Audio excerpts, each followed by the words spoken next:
The election is close and the Prime Minister is on a charm offensive. He was on the front pages of the newspapers today, the Herald Sub, Daily Telegraph, with fiancee Jodie talking about his marriage plans. It's a bit of a puff piece. It included details about a possible outdoor wedding and the role the couple's dog may play on the day. The media blitz comes days after the couple posted this now infamous Valentine's Day video on Instagram. Joining me now for more on this, Sky News contributors Prue McSween and Gary Hardgrave. Gary, we've had our first interest rate cut in more than 4 years.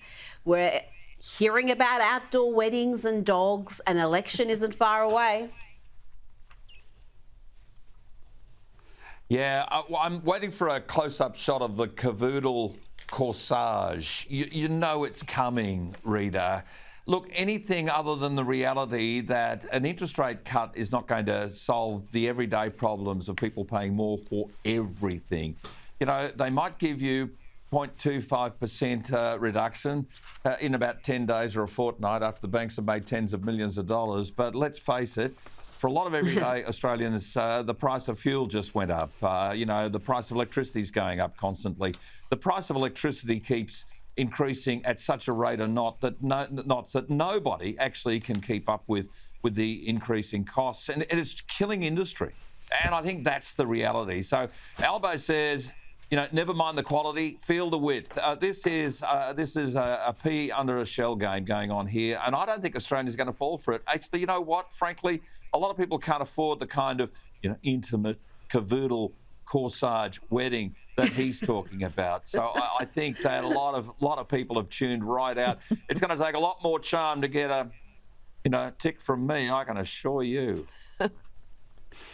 Well, Pre, what do you make of the charm offensive, the media blitz? Obviously, they've had some sort of focus group data coming in telling them that, well, Jodie is a good look for the PM. The more we see of her, the more we think of him. Is this going to be a boost for the Prime Minister and for the Labor Party coming up? Well, we're going to be weeks away now from an election date. Well, it's so predictable, you know, wheel out the little missus or the little missus to be, and, you know, all the, you know, the old ladies might think it's so sweet. Look, the Women's Weekly, you know, the media today, nothing's going to save him. This is the point that Gary was making, that we're so focused on just staying alive, basically, economically alive, being able to put food on our table and pay our mortgage or rent, that, you know, he can wheel out as much charm as he likes. And it is offensive. That's what I find when he's talking about and timing his wedding, you know, announcement and the intimate details to soften us up. Oh, well, he's really a nice guy. Well, he may be a nice guy, although I'm yet to appreciate that. But, you know, he's incompetent and he's basically, you know, the nuptials that he's proposing will not work out for him with the Australian public and the Australian vote, I believe. I think it'll be a no at the altar of the voting booth, and let's hope it is. Oh, yes. We would prefer competence over niceness if we had to pick between the two. Now, company directors and shareholder groups are at war with Australia's $4 trillion superannuation industry over corporate diversity guidelines. The 19 members of the ASX Corporate Governance Council were asked last week to vote on a new set of corporate governance principles, which could have resulted in company directors needing to disclose their sexual orientation and even their religious beliefs. Now, it's the Association of Superannuation Funds of Australia that's pushing for these diversity reforms, but it's good to see business leaders, including the likes of John Wiley, calling for an end to this sort of debate. He said, I personally think it's a gross invasion of people's personal privacy to have to disclose their sexual identity when it comes to eligibility for board positions. And Mr. Wiley also told The Australian, what is the relevance to corporate performance and the suitability of sitting on a board? Very good question there. Prue, the ASX Council is now set to drop its push for these diversity reforms for the time being anyway. There's no consensus even amongst those council members. But isn't it good to finally have some corporates taking a stand against this sort of insanity? Well, they've been so limp and weak up till now, following this whole energy debacle and so scared that they're going to be whipped by the government if they don't support them, even though it's against their principles. In this case, I suppose they feel empowered because Trump's rubbish DEI, and we're seeing also examples with, with Woolworths, what happened to them when they went woke, Bud Light, Disney. All these, profits that are going down the toilet and the branding impacts that it's having. But, I don't care what the sexuality of a board member is, whether they're Indigenous, if they're disabled, all these ridiculous imposts they're wanting them now to impose on them or proposing to impose on them. I want to know that the people in boards are actually worrying about delivering a profit to shareholders, that they have proper corporate guidance and they have the expertise to be able to give this guidance. And that's all you worry about if you're either an investor or you're a customer of these companies. And to have the superannuation mob wanting to take a stand, I would say that a lot of the superannuation people they represent are older people who would be horrified to think that this is going to be imposed on board members.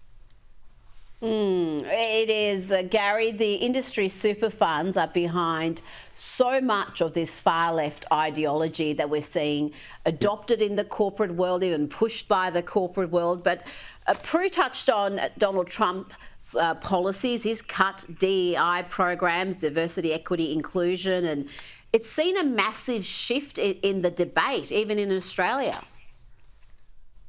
Yeah, absolutely, and thank heavens for Donald J. Trump. But, DEI is an anagram of DIE, which is what's happening to a lot of companies who are hell-bent on box ticking. And these industry super funds, they've completely beggared up the power-generating investment regime in Australia. They're the ones that are behind the wind farms. Yes. They're the ones that are behind, and I shouldn't call them wind farms because they're industrial installations, the wind turbines and the solar panels. These are the people who are driving your electricity prices up. Your superannuation funds, the industry funds, are helping to drive up the price of electricity. They load them up with lefties and they expect the world to conform. Look, I think you just need competence. I'm a company director. I sit on a couple of different organisations, and what we hire is competence. If you keep putting people into boxes, Rita, that you have to tick and say, I've got one of them, I've got one of those things, we're not building Noah's Ark. I mean, heavens above, look at me.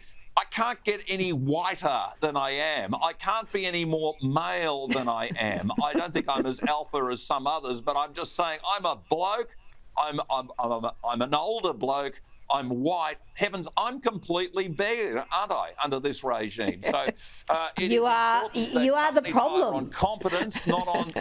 They got to hire on competence, not on identity. This is crazy, and I've got a problem. I get it. I'll go. Well, yes, you don't tick any boxes, Gary. You're white, you're male, you're privileged, you're heteronormative, able-bodied. It's downhill for you. Now, before you two go, I want to ask you about the Queensland government being warned that its decision to pause cross-sex hormones for children, mind you, could result in a tsunami of court cases being brought against it. A group of high-profile mental health experts, scientists, churches and lawyers have written to Premier Christoforley, and they're saying that this pause may be in contravention of Queensland's Human Rights Act. Really, Gary, this pause came about after it was discovered that children at Cairns Sexual Health Clinic had been given puberty blockers, cross-sex hormones, without either the required specialist input or parents' permission. Can you believe the activism that's coming from these characters, from Patrick McGorry, who I would have expected more from, and even church groups? And the Human Rights Act in Queensland is obviously written by the extreme left, who were empowered to write this act for a start. So they're using a tool. Look, I think in so many ways these people are part of an industry that's heavily geared around, frankly, turning our children into lab rats, turning our kids into a great experiment. Let's see. Oh, they think they're this, so let's do that to them. You can't do that. I think kids, people, individuals are able to make their own decision. It's such a small percentage of people. They obviously clearly have some trauma, mental trauma in their mind about who they are and what they are. But these doctors and church groups are just looking for victims. They're victim farming with this. And the mere fact they're raising this means they're not reading the room. So they look like they're clever, but they're pretty stupid. Yeah, and they're ignoring the best research that has been done in this area. You only have to look at what we've seen in the UK and Scandinavia. What we're doing, if you want to talk about a tsunami of court cases, it's probably going to come from people who've been irreversibly damaged by these drugs 100%. And treatments and irreversible surgeries. That's where the tsunami of court cases is going to come from. Prue McSween, Gary Hardgrove, thank you so much for your time tonight.